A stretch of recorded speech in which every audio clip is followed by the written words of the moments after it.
Hello विद्यार्थियों, LV classes की इस नई वीडियो में आप सभी का स्वागत है। तो विद्युत चुंबकीय प्रेरण के इस लेक्चर में अब आप लोग यहाँ पर पढ़ेंगे एक समान चुंबकीय क्षेत्र में गतिशील ऋजुरेखीय चालक के सिरों के बीच प्रेरित विद्युत वाहक बल या फिर बोल सकते हैं आप प्रेरित विभवांतर, यानी कि जब भी एक समान चुंबकीय क्षेत्र में कोई ऋजुरेखीय चालक गति करता है तो उस पर जो है एक विद्युत वाहक बल प्रेरित हो जाता है या फिर बोल सकते हैं विभवांतर जो है प्रेरित हो जाता है। तो उसी का यहाँ पर जो है निर्धारण करना है। तो इसके लिए ध्यान दीजिए, सबसे पहले मान लीजिए आपको दिया गया है एक समान चुंबकीय क्षेत्र। एक समान चुंबकीय क्षेत्र को इस प्रकार जो है क्रॉस चिन्ह के द्वारा प्रदर्शित कर सकते हैं और क्रॉस चिन्ह यहाँ पर ये बताएगा कि जो चुंबकीय क्षेत्र है ये कागज के तल के लंबवत ऊर्ध्वाधर नीचे की ओर है। ये पॉइंट आप लोग याद रखेंगे। यहाँ पर जो क्रॉस चिन्ह है ये बताएगा कि जो चुंबकीय क्षेत्र है ये जो है कागज के तल के लंबवत ऊर्ध्वाधर नीचे की ओर है। ये आप लोग याद रखिएगा। अब इस एक समान चुंबकीय क्षेत्र में जो है एक चालक है और यहाँ पर चालक कैसा है, ऋजुरेखीय है। तो अब ध्यान दीजिए, इसमें जो है एक समान चुंबकीय क्षेत्र में एक ऋजुरेखीय चालक हो जाएगा। इस प्रकार से ये हो गया ऋजुरेखीय चालक। इस चालक की लंबाई आप मान लीजिए L है। जो चालक दिया गया है इसकी लंबाई कितनी है, L है। इसके अलावा मान लीजिए इस चालक का ये सिरा P और ये सिरा यहाँ पर है Q, इस प्रकार से। और ये चालक जो है V वेग से, यहाँ पर ध्यान दीजिए, ये चालक जो है V वेग से जो है चुंबकीय क्षेत्र के लंबवत या फिर बोल सकते हैं आप यहाँ पर कि कागज के तल के समांतर जो है दाईं ओर गतिशील कराया जा रहा है। यहाँ पर जो चालक दिया गया है ये जो है इस चुंबकीय क्षेत्र के लंबवत, क्योंकि चुंबकीय क्षेत्र जो है ये कागज के तल के लंबवत ऊर्ध्वाधर नीचे की ओर है, यानी कि इस प्रकार से है। और ये चालक किस प्रकार से चलाया जा रहा है, इस प्रकार से चलाया जा रहा है। तो ये चालक जो है चुंबकीय क्षेत्र के लंबवत या फिर आप बोल सकते हैं कागज के तल के समांतर जो है गतिशील कराया जा रहा है। तो यहाँ पर जब इस चालक को गतिशील कराया जाएगा तो इस चालक के अंदर जो है मुक्त इलेक्ट्रॉन होते हैं, ये आप लोग याद रखिएगा। और मुक्त इलेक्ट्रॉन जो है जिस परमाणु से अलग होते हैं या फिर जिस परमाणु से मुक्त होते हैं उस पर जो है कुछ ना कुछ धन आवेश भी होता है। इसका मतलब चालक के अंदर जो है धनायन यानी कि धन आवेशित कण, इसके अलावा ऋणायन यानी कि मुक्त इलेक्ट्रॉन जो है वो उपस्थित होते हैं। और जब यहाँ पर इस चालक को गतिशील कराया जाएगा तो गतिशील कराने पर इसके अंदर जो धनायन और मुक्त इलेक्ट्रॉन है इन पर जो है एक लॉरेंज बल आरोपित होने लगता है। ये आप लोग याद रखिएगा। जब यहाँ पर इस चालक को गतिशील कराया जाएगा तो इस चालक के अंदर जो मुक्त इलेक्ट्रॉन और धनायन है इन पर जो है एक लॉरेंज बल आरोपित होने लगता है। तो यहाँ पर ध्यान दीजिए, ये लॉरेंज बल जो आरोपित होता है ये P से Q की ओर आरोपित होगा। यहाँ पर लॉरेंज बल जो है ये P से Q की ओर आरोपित होगा। और यहाँ पर जो मुक्त इलेक्ट्रॉन होते हैं वो इस चालक के अंदर जो है चल फिर सकते हैं, यानी कि गति कर सकते हैं, लेकिन धनायन जो है ये गति नहीं करते हैं। इसका मतलब यहाँ पर जो मुक्त इलेक्ट्रॉन है जब इस पर लॉरेंज बल यानी कि Fm ये आरोपित होगा तो ये जो ऋणावेशित कण है यानी कि जो मुक्त इलेक्ट्रॉन है ये P से Q की ओर जाने लगते हैं। ये पॉइंट याद रखिएगा। लेकिन जो धनायन होते हैं ये जो है गति नहीं करते हैं। तो यहाँ पर जो लॉरेंज बल आरोपित होगा उससे आप इस प्रकार से प्रदर्शित करेंगे और यहाँ पर लिखेंगे Fm, ये लॉरेंज बल हो जाएगा और यहाँ पर ये लॉरेंज बल हो जाएगा। तो मुक्त इलेक्ट्रॉन जो होते हैं वो इस लॉरेंज बल से गति करने लगते हैं, तो ये P से Q की ओर चले जाते हैं।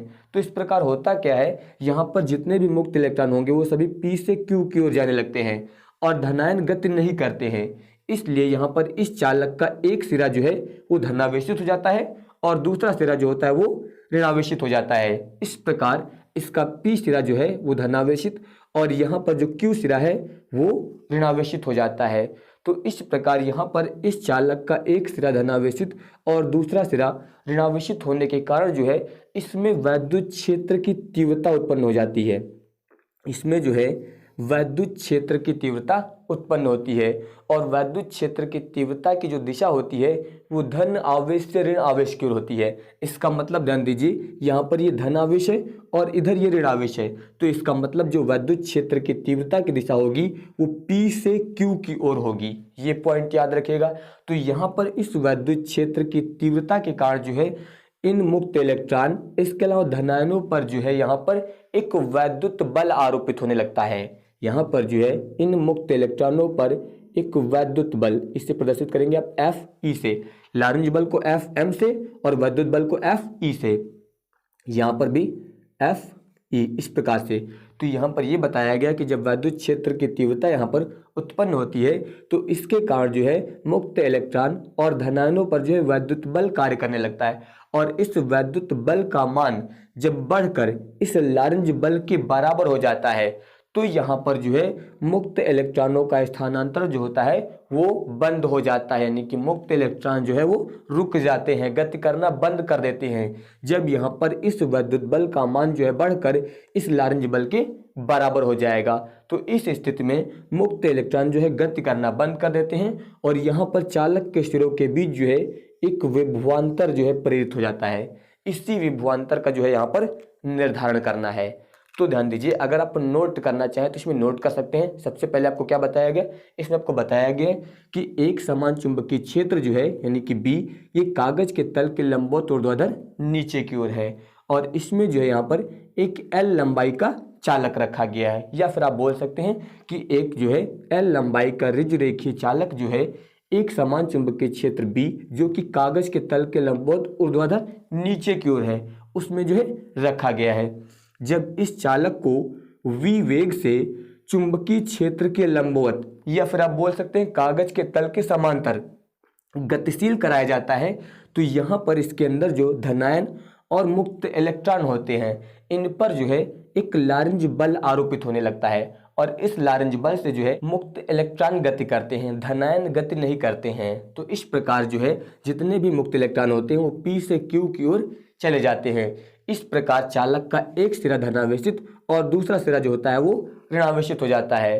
तो इस प्रकार यहाँ पर जो है एक वैद्युत क्षेत्र की तीव्रता उत्पन्न हो जाती है जिसकी दिशा जो होती है वो P से Q की ओर होती है और इस तीव्रता के कारण जो है यहाँ पर एक वैद्युत बल जो है वो मुक्त इलेक्ट्रॉन और धनायनों पर आरोपित होने लगता है जिसका मान जो है बढ़कर जब लारेंज बल के बराबर हो जाता है तो यहाँ पर मुक्त इलेक्ट्रॉनों का स्थानांतरण जो होता है वो बंद हो जाता है और इस स्थिति में जो यहाँ पर है चालक के सिरों के बीच एक विभवांतर भी प्रेरित हो जाता है। तो यहाँ पर ध्यान दीजिए, अब आप यहाँ पर लिखेंगे साम्यावस्था में, साम्यावस्था में, साम्यावस्था का मतलब जब यहाँ पर वैद्युत बल का मान जो है इस लारेंज बल के बराबर हो जाएगा बढ़कर, तो साम्यावस्था में जो है आप लिख सकते हैं यहाँ पर वैद्युत बल बराबर लारेंज बल। तो वैद्युत बल इसका फॉर्मूला होता है E इंटू कैपिटल E। इस प्रकार से लिख सकते हैं वैद्युत बल जो है किसके बराबर होगा, E इंटू कैपिटल E के बराबर होगा और जो लारेंज बल होता है आपका ये होता है E V B sine theta, theta का मतलब कोण से है यहाँ पर। तो यहाँ पर इस चालक को जो है चुंबकीय क्षेत्र के लंबवत गतिशील कराया जाता है, इसलिए यहाँ पर जो कोण प्रयोग किया जाएगा वो 90 डिग्री प्रयोग किया जाएगा। तो ये आप लोग याद रखिएगा। तो यहाँ पर अभी आपको बताया गया लारेंज बल को हम लोग प्रदर्शित करते हैं Fm से और वैद्युत बल को प्रदर्शित करते हैं Fe से। तो Fe बराबर ये होता है E into capital E। E यहाँ पर जो है इलेक्ट्रॉन का आवेश है और कैपिटल E जो है वैद्युत क्षेत्र की तीव्रता है। उसी प्रकार से यहाँ पर ध्यान दीजिए Fm बराबर होता है EVB साइन 90 डिग्री।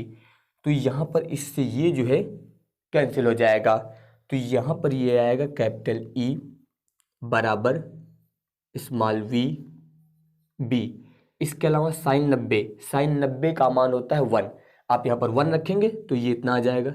इसको आप यहाँ पर मान लीजिए समीकरण नंबर 1 इस प्रकार से। अब इसके बाद ध्यान दीजिए यहाँ पर चालक के सिरों के बीच जो विभवांतर प्रेरित हुआ है वो क्या माना गया, v। तो अब आप यहाँ पर लिखेंगे कि माना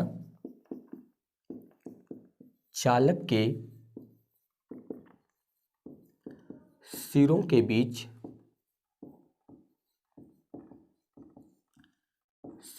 बीच प्रेरित विभवांतर कैपिटल वी है तो यहाँ पर विद्युत क्षेत्र की तीव्रता यानी कि E बराबर फार्मूला होता है V बाई एल। इसको आप मान लीजिए समीकरण नंबर 2। इसके बाद समीकरण 1 व 2 से दोनों का LHS बराबर है तो RHS भी बराबर हो जाएगा, यानी कि यहाँ पर दिया गया है V बाई एल और ये बराबर होगा स्मॉल v b के। तो अब ध्यान दीजिए यहाँ पर हो जाएगा कैपिटल V बराबर ये L इधर गुणे में आ जाएगा तो ये हो जाएगा V B L। इस प्रकार से इतना आ जाएगा। यहाँ पर याद रखिएगा जो कैपिटल V है ये प्रेरित विभवांतर है और जो स्मॉल v है ये चालक का वेग है, ये आप लोग याद रखिएगा।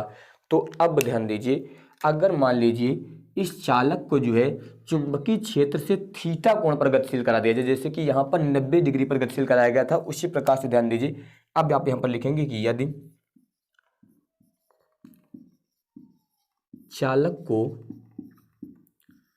v वेग से चुंबकीय क्षेत्र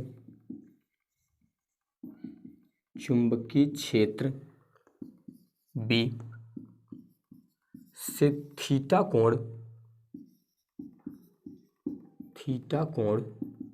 पर गतिशील कराया जाए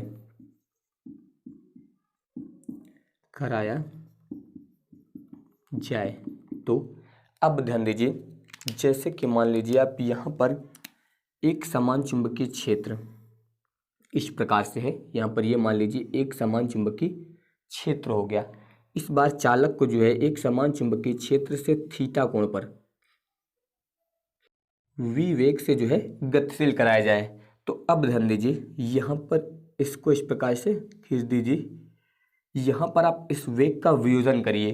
तो वियोजन करने के लिए आपको पहले भी बताया गया है जिस तरफ कोण दिया जाता है उस तरफ वाला हम लोग लेते हैं कॉस और जिस तरफ कोण नहीं दिया जाता है उस तरफ हम लोग लेते हैं साइन। इधर कोण था तो ये वाला कॉस, इधर नहीं था तो साइन।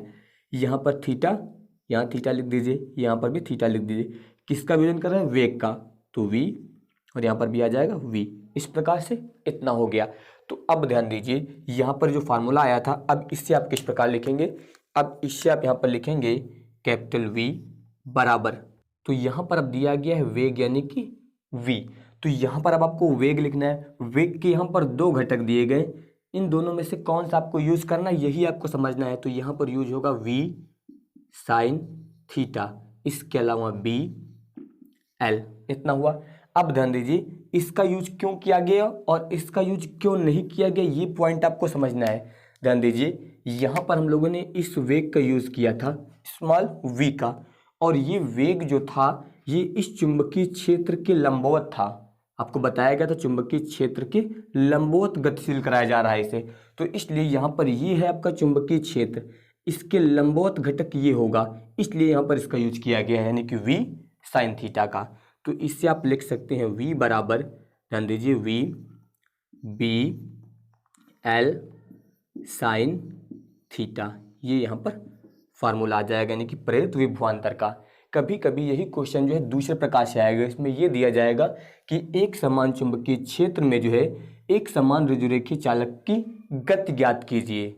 एक समान चुंबकीय क्षेत्र में जो है चालक की गति, तो गति ज्ञात करने के लिए आपको यहाँ से स्मॉल v का मान ज्ञात करना है। ध्यान दीजिए अगर आप वेग ज्ञात करेंगे तो स्मॉल v बराबर ये हो जाएगा कैपिटल V, और इसके बट्टे में इधर से ये आएगा तो यहाँ पर हो जाएगा b l ये और साइन थीटा। इस प्रकार से आप यहाँ पर चालक की गति ज्ञात कर सकते हैं। तो अब आप चाहे तो यहाँ पर इसका स्क्रीनशॉट ले सकते हैं। अब इसके बाद आप लोग इसमें पढ़ेंगे यहाँ पर गतिक विद्युत वाहक बल, या फिर आप बोल सकते हैं लारेंज बल के आधार पर विद्युत चुंबकीय प्रेरण की व्याख्या। तो इसके लिए ध्यान दीजिए सबसे पहले मान लीजिए आपको एक समान चुंबकीय क्षेत्र दिया गया है, आप इसे क्रॉस चिन्ह के द्वारा जो है प्रदर्शित करेंगे। क्रॉस चिन्ह ये बताएगा कि जो चुंबकीय क्षेत्र है वो कागज के तल के लंबवत ऊर्ध्वाधर नीचे की ओर है। इस प्रकार से ये जो है यहाँ पर एक समान चुंबकीय क्षेत्र हो जाएगा इस प्रकार से, और ये जो है कागज के तल के लंबवत ऊर्ध्वाधर नीचे की ओर है। इस एक समान चुंबकीय क्षेत्र में जो है यहाँ पर एक यू आकार का चालक रखा गया है। इसमें यहाँ पर जो है यू आकार का एक चालक रखा गया है। ये हो जाएगा।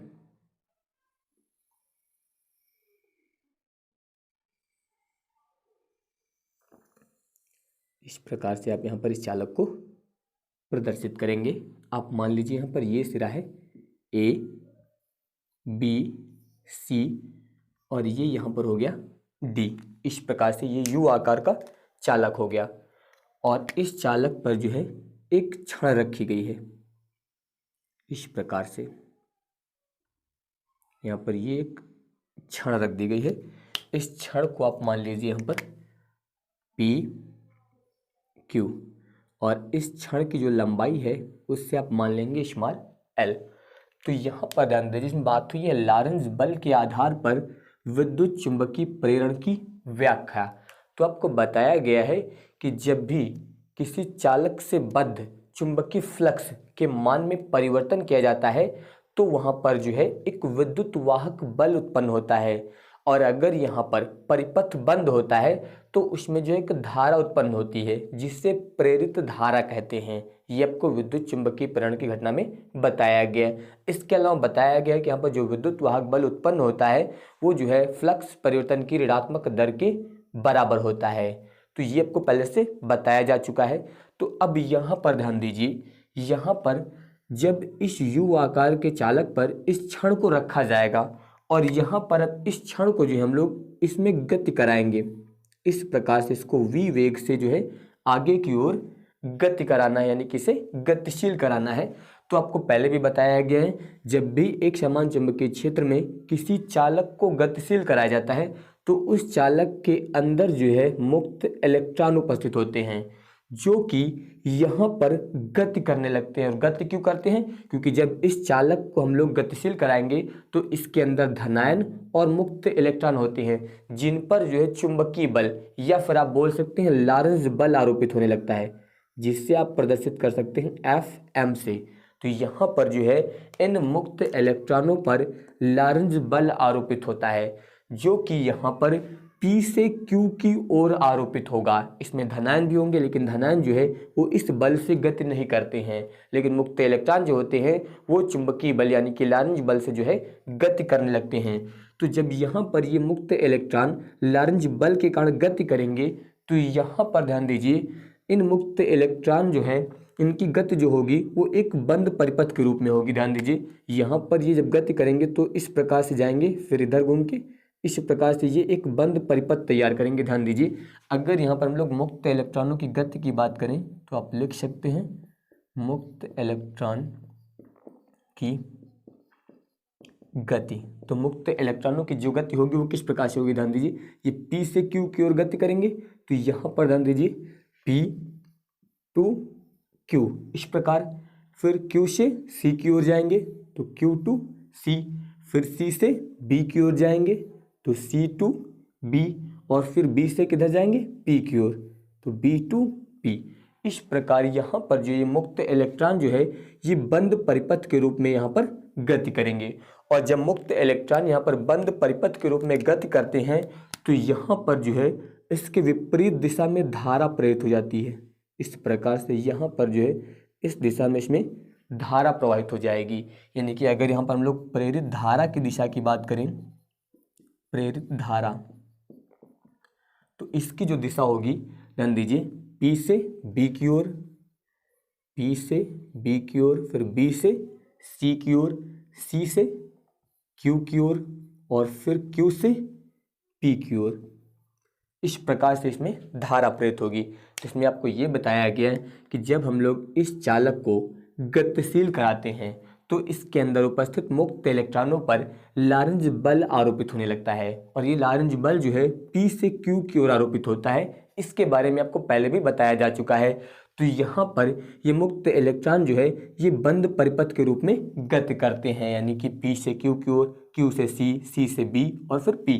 इस प्रकार ये जो है बंद परिपथ के रूप में यहाँ पर गति करते हैं। तो इनकी गति के कारण जो है इसमें एक धारा प्रेरित होती है जो कि इसके विपरीत होती है, यानी कि P से B, B से C, C से Q और Q से P की ओर। यानी कि यहाँ पर जो धारा उत्पन्न हो रही है ये विपरीत दिशा में उत्पन्न होती है। तो यहाँ पर ध्यान दीजिए, जब हम लोग इस चालक को गतिशील कराते हैं तो चालक को गतिशील कराने के कारण जो है यहाँ पर इसमें जो धारा है वो लगातार बनी रहती है और धारा के बने रहने का कारण होता है विद्युत वाहक बल। यानी कि जब आप यहाँ पर इस चालक को गतिशील कराते हैं तो चालक को गतिशील कराने पर जो है इसमें एक विद्युत वाहक बल उत्पन्न होता है और यही विद्युत वाहक बल जो है इस धारा को बनाए रखता है। ये आप लोग याद रखिएगा कि यहाँ पर जब इस चालक को गतिशील कराया जाता है तो यहाँ पर एक विद्युत वाहक बल उत्पन्न होता है, इसीलिए इसे हम लोग बोलते हैं गतिक विद्युत वाहक बल, क्योंकि ये जो है चालक की गति के कारण उत्पन्न हो रहा है। जब आप चालक को गतिशील कराते हैं तो इसकी गति के कारण जो है विद्युत वाहक बल उत्पन्न होता है, इसीलिए इसे बोला जाता है गतिक विद्युत वाहक बल। ये आप लोग याद रखिएगा। इसके अलावा ध्यान दीजिए यहाँ पर जो इसमें धारा प्रेरित हो रही है इसका मुख्य कारण क्या है। सबसे पहले ध्यान दीजिए, बताया गया कि जब चालक को गतिशील कराते हैं तो मुक्त इलेक्ट्रॉनों पर लारेंज बल आरोपित होता है। इस लारेंज बल के कारण मुक्त इलेक्ट्रॉन जो है वो बंद परिपथ में गति करते हैं और इसी के कारण जो है विपरीत दिशा में धारा उत्पन्न होती है। इसका मतलब इसका कारण क्या है, लारेंज बल। यानी कि लारेंज बल ही जो है यहाँ पर प्रेरित धारा के उत्पन्न होने का मुख्य कारण होता है। ये आप लोग यहाँ पर याद रखिएगा। तो अब ध्यान दीजिए, अगर यहाँ पर इस क्षण को हम लोग आगे की ओर ले जाएं खिसका कर, मान लीजिए इसे जो हम लोग यहाँ पर ले आते हैं, पहले यहाँ पर था अब इसको यहाँ पर ले आए, इसे आप मान लीजिए P डैश और इसे लिख दीजिए आप Q डैश है। यहाँ से यहाँ तक की जो दूरी होगी उससे आप मान लीजिए डेल्टा x, इस प्रकार से। तो अब ध्यान दीजिए, यहाँ पर जो हम लोग इस चालक को इस तरफ ले जाएंगे आगे की ओर, तो आगे की ओर ले जाने पर इसके विपरीत दिशा में एक बल कार्य करेगा, यानी कि इस दिशा में यहाँ पर जो एक बल कार्य करेगा, इससे आप मान लीजिए F डैश है। तो यहाँ पर ध्यान दीजिए, इस बल के बराबर जब आप, यानी कि इससे जब अधिक बल लगाएंगे तभी आप इसे उधर ले जा पाएंगे। तो इस तरफ आप बल लगा कर जो है इसे यहाँ पर ले जाएंगे। तो अब ध्यान दीजिए, यहाँ पर अब आप लिखेंगे क्षण पी क्यू को P डैश Q डैश तक ले जाने में किया गया कार्य।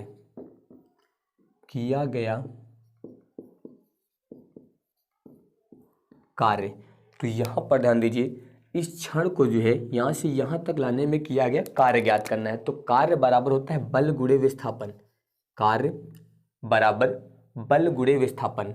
तो यहाँ पर बल आप ये लगा रहे हैं, इसके विपरीत आपको लगाना है, तो इसलिए यहाँ पर लगेगा माइनस चिन्ह। ये आप लोग याद रखिएगा, क्योंकि इस बल के विपरीत आप यहाँ पर कार्य करेंगे। तो minus F into delta x, यानी कि कार्य बराबर बल गुणे विस्थापन, इतना हो जाएगा।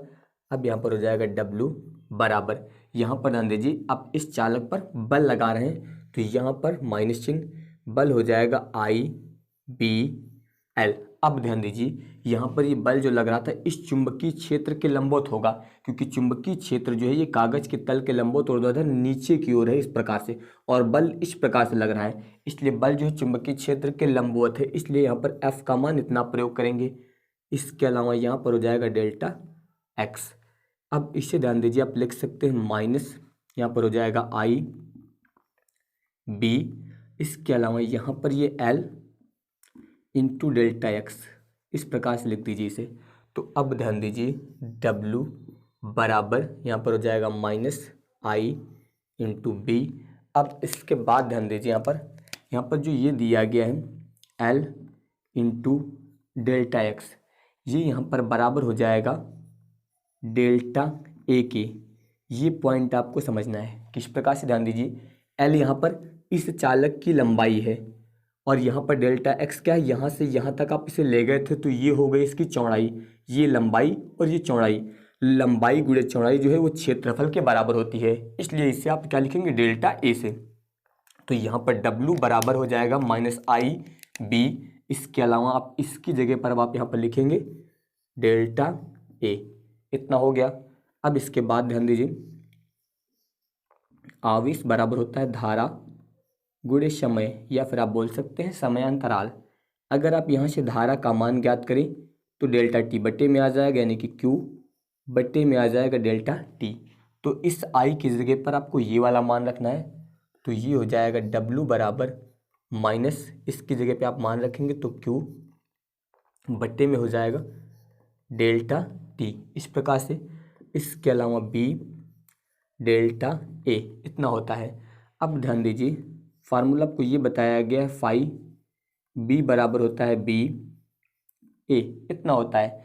लेकिन अगर मान लीजिए B और यहाँ पर दिया गया है डेल्टा ए, तो यहाँ पर क्या लग जाएगा, डेल्टा फाई B, इस प्रकार से। तो उसी प्रकार यहाँ पर B डेल्टा ए, इसकी जगह पे आप क्या लिख सकते हैं, डेल्टा फाई B। तो ये हो जाएगा W बराबर -Q, और इसके बाद ध्यान दीजिए इसकी जगह पे आप लिखेंगे डेल्टा फाई B, और बट्टे में दिया गया डेल्टा टी, इतना आ गया। इससे आप चाहे तो मान लीजिए समीकरण नंबर 1। अब इसके बाद यहाँ पर लिखेंगे आप, अब चालक में प्रेरित विद्युत वाहक बल, प्रेरित विद्युत वाहक बल, इसका फार्मूला होता है E बराबर W और बट्टे में होता है Q। ये फार्मूला होता है E बराबर W/Q।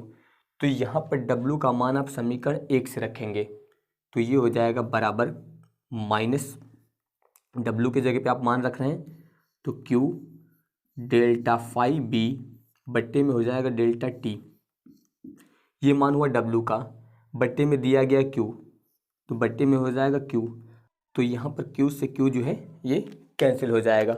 इसका मतलब ध्यान दीजिए, यहाँ पर अब आ जाएगा E बराबर माइनस डेल्टा फाई B बट्टे में हो जाएगा डेल्टा T, इस प्रकार से।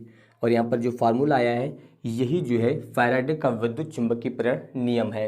इससे आप ऐसा भी लिख सकते हैं, E proportional to delta phi B बट्टे डेल्टा T। जब यहाँ से माइनस हटेगा तो यहाँ पर जो है अनुक्रमानुपाती का चिन्ह लग जाएगा, तो इससे आप ऐसा भी लिख सकते हैं। आप बता सकते हैं कि यही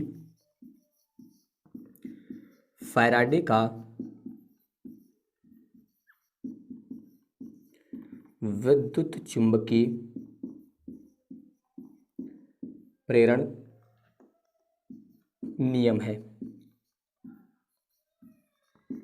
तो इस प्रकार जो है आप लॉरेंज बल के आधार पर जो है फैराडे के विद्युत चुंबकीय प्रेरण के नियम की व्याख्या कर सकते हैं, यानी कि आप यहाँ पर जो है गतिक विद्युत वाहक बल जो है ज्ञात कर सकते हैं। तो अब आप चाहे तो यहाँ पर इसका स्क्रीनशॉट ले सकते हैं। अब इसके बाद ध्यान दीजिए, अब आप लोग यहाँ पर पढ़ेंगे फ्लेमिंग के दाएं हाथ का नियम।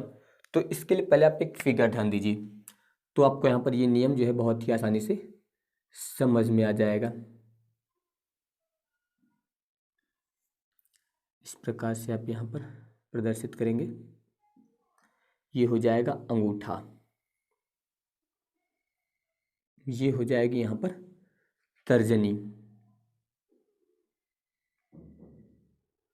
इसके बाद ये उंगली यहाँ पर हो जाएगी मध्यमा,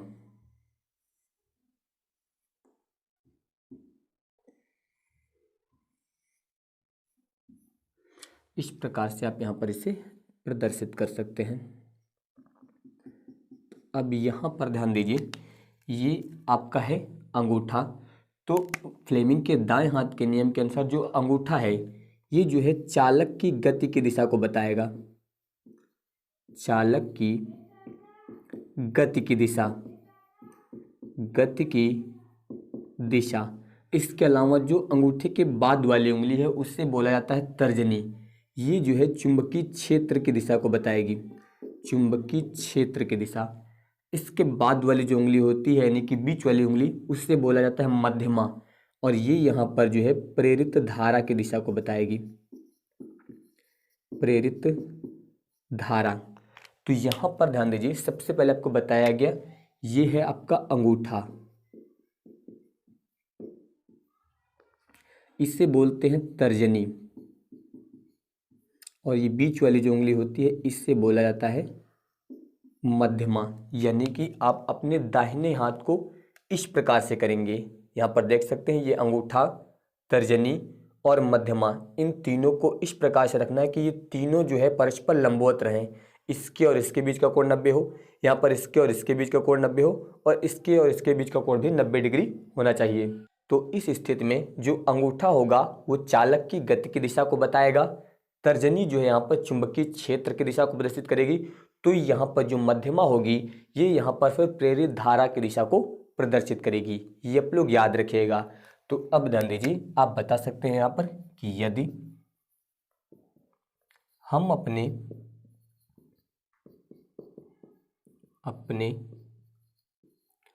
दाएं हाथ की तर्जनी, कॉमा, अंगूठा और मध्यमा तीनों को परस्पर लंबवत रखें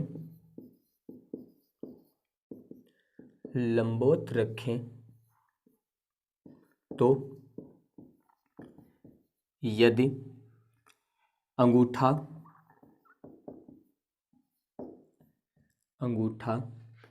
चालक की गति की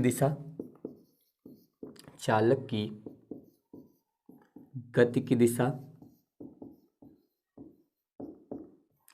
तथा तर्जनी चुंबकीय क्षेत्र की दिशा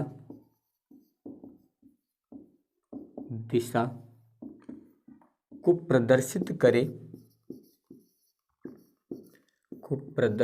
करे तो मध्यमा प्रेरित धारा की दिशा को प्रदर्शित करेगी। मध्यमा प्रेरित धारा की दिशा को प्रदर्शित करेगी। तो ये आप लोग याद रखिएगा। इसके अलावा आप लोग इसमें याद रखिएगा कि जो फ्लेमिंग के दाएं हाथ का नियम है ये प्रेरित धारा के लिए सत्य है। इसके अलावा आपको इसके पहले एक फ्लेमिंग के बाएं हाथ का नियम भी बताया गया जो कि वास्तविक धाराओं के लिए सत्य है। तो अगर आप नोट करना चाहें तो आप लिख सकते हैं कि फ्लेमिंग के बाएं हाथ का नियम वास्तविक धाराओं के लिए और दाएं हाथ का नियम जो है वो प्रेरित धाराओं के लिए सत्य है। अगर आप नोट करना चाहें तो लिख सकते हैं। अब आप चाहे तो यहाँ पर इसका भी स्क्रीनशॉट ले सकते हैं। तो बाकी के टॉपिक मैं आप लोगों को नेक्स्ट वीडियो में बताऊंगा। अगर आप सभी को ये वीडियो पसंद आया हो तो इस वीडियो को लाइक, शेयर और हमारे इस चैनल को सब्सक्राइब जरूर करिएगा। धन्यवाद।